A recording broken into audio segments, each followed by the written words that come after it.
It is an erbium YAG device with a special module that we call the RICOSMA.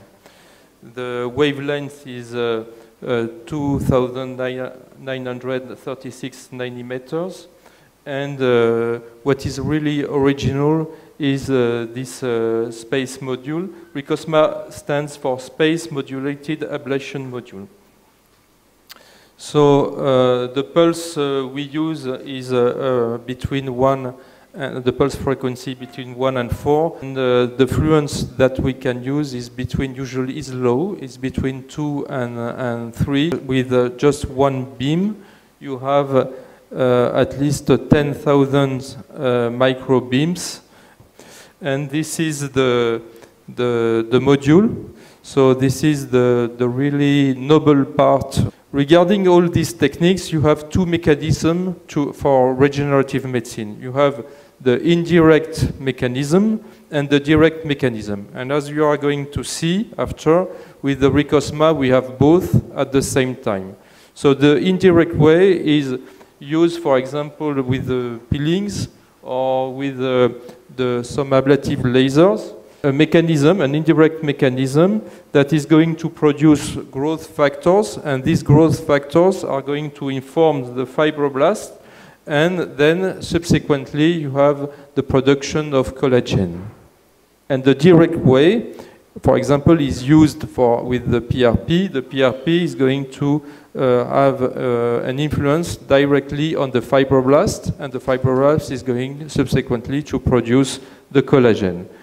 So what is interesting with the RICOSMA is that you have both mechanisms at the same time.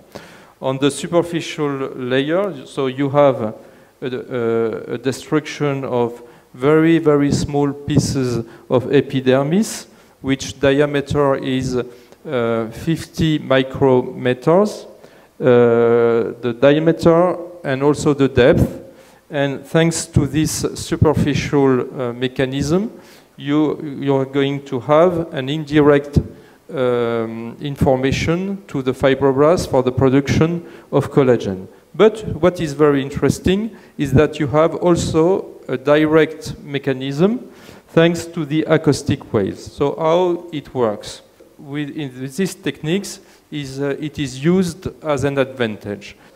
In fact, with certain wavelengths, you have a physical mechanism of resonance. The resonance is like, for example, in your car, when you go at a certain speed, you are going to hear a noise. If you go faster, there is no noise. If you go slower, there is no noise. Why? Because the wavelength of your car, for example, of your speed, is going to meet the wavelength of, for example, 1 volt of your car. So it is exactly the same in the skin.